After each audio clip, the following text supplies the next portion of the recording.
మాట్లాడదాం. ఎస్ లక్ష్మణ్ గారు ఫైనల్గా చెప్పండి. 3 పార్టీల వర్షన్ అయితే విన్నారు. ఒకటి సార్ ఇక్కడ ఏంటంటే ఫినాన్షియల్ అసిస్టెన్స్ కోసమో లేకపోతే ఫ్లాగ్షిప్ స్కీమ్స్ కిందనో సెంట్రల్ గవర్నమెంట్ అన్ని రాష్ట్రాలకు కొన్ని నిధులు కేటాయిస్తుంది. వాటికి సంబంధించి రాష్ట్ర ప్రభుత్వాలన్నీ కూడా ఆయా పార్టీలు రీజనల్ పార్టీస్ ఉన్న ప్రాంతాల్లో అయితే పేర్లు వాడుకోవటం అనేది సహజంగా చూస్తున్నాం. కానీ తెలంగాణలోనే ఇప్పుడు ఈ పథకాల పేర్లు అనేది హాట్ టాపిక్గా మారింది. ఇంకొకటి ఏ ప్రభుత్వమైనా కేంద్రమైన రాష్ట్రమైనా సంక్షేమ పథకాలు ప్రజలకు చేరువ చేయాలి అన్నదే కాన్సెప్ట్తో ముందుకు వెళ్లాల్సిన అవసరం ఉందా, లేకపోతే ఇప్పుడు జరుగుతున్న ఈ రాజకీయం అంతా కూడా ఒక పార్టీల మధ్య కుమ్ములాటగానే భావించాలంటారు? రాజకీయ పార్టీలు మా నాయకుల ఫోటోలు ఉండాలి అనేటువంటి వాదన వాళ్ళు రాజకీయ పరంగా చేయొచ్చునేమో, కానీ అవసరం ఏంటి? ఎవరిదైనా ప్రధానమంత్రి గారి ఫోటో గాని ముఖ్యమంత్రి గారి ఫోటో గాని ఎవరి ఫోటోలైనా ఇవాళ అవసరం ఏమిటి? ఇప్పుడు బీజేపీ అంటే సామాన్య పౌరుడికి కూడా బీజేపీ అనేది వెళ్ళిపోయింది. కాంగ్రెస్ పార్టీ అంటే సామాన్య పౌరుడికి కూడా వెళ్ళిపోయింది. టిఆర్ఎస్ పార్టీ అయినా బీఆర్ఎస్ పార్టీ అయినా ఇవాళ అవగాహన లేని పరిస్థితులు లేవు. బొమ్మ చూస్తే ఓట్లు ఇస్తారనేటువంటి ఒకప్పుడు కాలం కాదు. ఇవాళ బొమ్మ చూసి ఎవరు ఓట్లేం వేయరు. కాకపోతే ఇక్కడ ముఖ్యమైన అంశం గమనించాల్సింది ఏమిటంటే కేంద్ర ప్రభుత్వ నిధులతో ఇంప్లిమెంట్ చేసేటువంటి స్కీముల విషయంలో వెరీ క్లియర్ గా లబ్ధిదారుడికి తెలపాల్సిన బాధ్యత ఇది రాష్ట్ర ప్రభుత్వానికి ఉంటది. సపోజ్ కేంద్రం 70% ఇచ్చింది, రాష్ట్రం 30% ఇచ్చింది.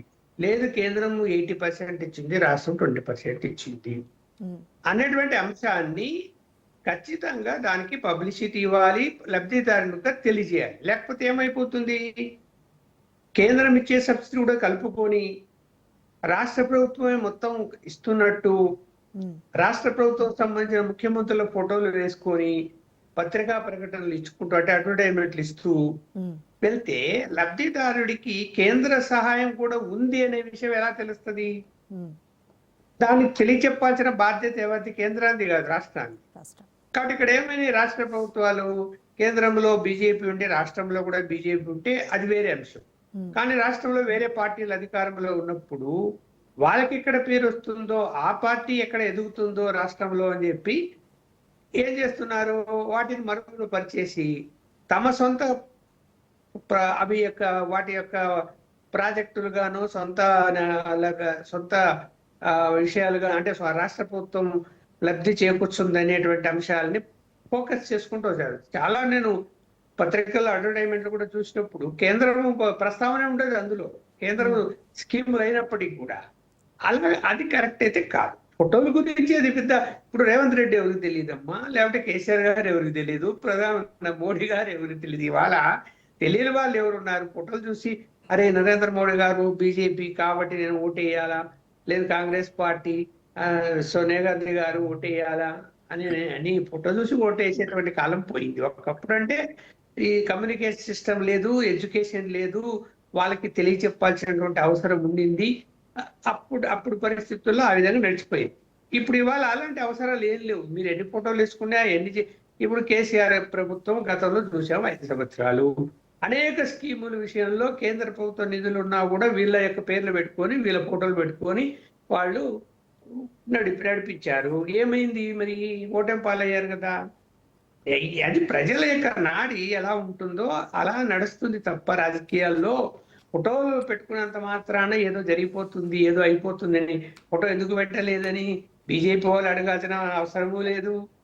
మేము పెట్టవు, మేము మాయ పెట్టుకుంటామని వీళ్ళు చెప్పాల్సినటువంటి అవసరం అయితే లేదని నేను భావిస్తున్నాను. అంటే ఇది ఒక అనవసర రాద్ధాంతంగానే సార్, అనవసర రాద్ధాంతంగానే పరిగణలోకి తీసుకుంటారా ఇప్పుడు జరుగుతున్న ఈ?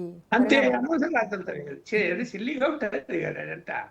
కాకపోతే ఒకటి అదైతే ఇదైతే నేను స్పెసిఫిక్ గా చెప్తున్నా, ఏ స్కీమ్ అయినా కూడా కేంద్ర ప్రభుత్వానికి సంబంధించిన అంటే వాళ్ళ యొక్క షేర్ ఉన్నప్పుడు ఖచ్చితంగా ఆ విషయం లబ్ధిదారునికి తెలియజేయాల్సినటువంటి అవసరం ఉంది. ఇప్పుడు రేషన్ కార్డు ఉంది, 1 ఇండియా 1 రేషన్ కార్డు ప్రవేశపెట్టారు. ఎందుకు అంటే వలస వెళ్లే కార్మికులకి బీహార్ నుంచి వచ్చి హైదరాబాద్కి వచ్చినా కూడా ఇక్కడ రేషన్ తీసుకోవచ్చు, లేదు హైదరాబాద్ నుంచి ఇంకొక రాష్ట్రానికి వెళ్ళి పనికి వెళ్ళినా కూడా అక్కడ రేషన్ తీసుకోవచ్చు అనే విధానం మంచి విధానం ఇది. ఎందుకంటే ఇక్కడ రేషన్ కార్డు ఉండి పక్క రాష్ట్రానికి వెళ్ళిపోతే ఆ రేషన్ కార్డు చెల్లదని చెప్పి అక్కడ ఇవ్వకపోతే ఎట్లా బతుకుతాడు? అక్కడ కూలి పని చేసుకునే వ్యక్తులు ఎలా జీవిస్తారు? అందువలన అది అవసరమైంది. అవసరమైనంత మాత్రాన one India, one nation ration card పెట్టినంత మాత్రాన అక్కడ దాని మీద ప్రధానమంత్రి గారి ఫోటో ఉండాల్సినటువంటి అవసరం ఏముందమ్మా? What is the need? Yes ఏం అవసరం? కార్డు తను ఎక్కడికి వెళ్ళినా చెల్లుతుంది. ఇది ఇక్కడ ఏ రాష్ట్రానికి పోయినా చెల్లుతుంది. ఏ రాష్ట్రానికి పోయినా కూడా బియ్యం తీసుకుంటాడు. తను ఏదో జీవనోపాధి నడిపించుకుంటాడు.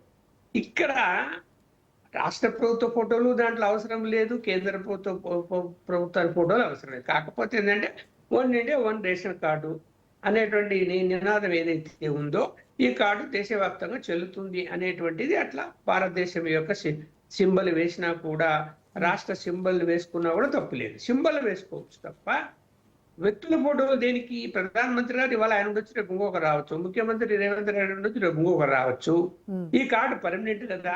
ఆ కార్డు ఇంట్లో పర్మనెంట్ పెట్టుకుంటారు కదా. ఆ కార్డులో మీ ఫోటోలు ఎందుకమ్మా? అసలు ఎవరి ఫోటోలు లేకపోయినా కూడా రేషన్ కార్డులు పనిచేస్తే చాలు లబ్ధిదారుల వరకు అయితే. అంతే కదా. కార్డుకు బియ్యం దొరికితే చాలు తను. అందువల్ల ఇక్కడ ఈ అనవసర వాదనలు చేయాల్సినటువంటి అవసరం లేదు.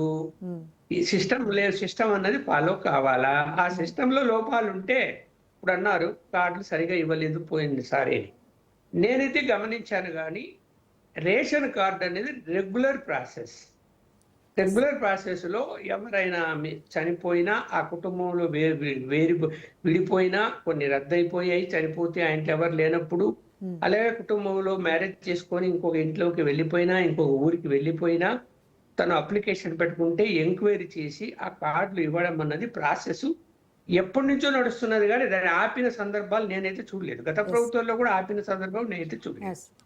నాకు తెలిసిన వాళ్ళకి కూడా మా స్లమ్ ఏరియాలో ఒకరు వాళ్ళకి కార్డు ఇచ్చారు.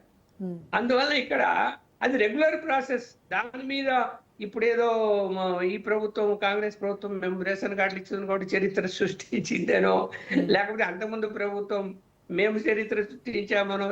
అది రేషన్ కార్డు అన్నది కుటుంబ యొక్క సంక్షేమం కోసము ఇచ్చేది. అంటే బియ్యము, చక్కెర, ఏదైతే ఆహార పదార్థాలు ఉన్నాయో అవి తీసుకోవడానికి. ఆ కార్డుల విషయంలో వివక్షత అవసరం లేదు. రాజకీయ పార్టీ మా పార్టీ కాదు అని కొంతమంది కొన్ని చోట్ల వివక్షత చూపించారు. గ్రామీణ ప్రాంతాల్లోనే వార్తలు వచ్చాయి.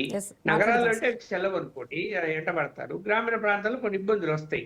వాళ్ళని ఎదిరించే పరిస్థితి ఉండదు.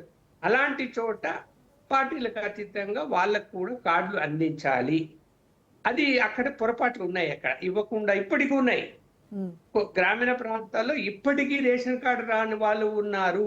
అదే పార్టీలకు అతీతంగా పక్కన పెట్టి సర్వే చేయించుకొని వాళ్ళ ఇంటికి పోయి వాళ్ళకి కార్డు ఇస్తే ఈ ప్రభుత్వం మీద అభిమానం చూపుతారు ఎవరైనా. అదే పార్టీలకు అతీతంగా లబ్ధిదారులు ఎవరో నిజమైన లబ్ధిదారులను గుర్తించి వారికి పథకాలు అందజేస్తే గనక అది దాన్ని ప్రజలు రిసీవ్ చేసుకుంటారని చెప్తున్నారు.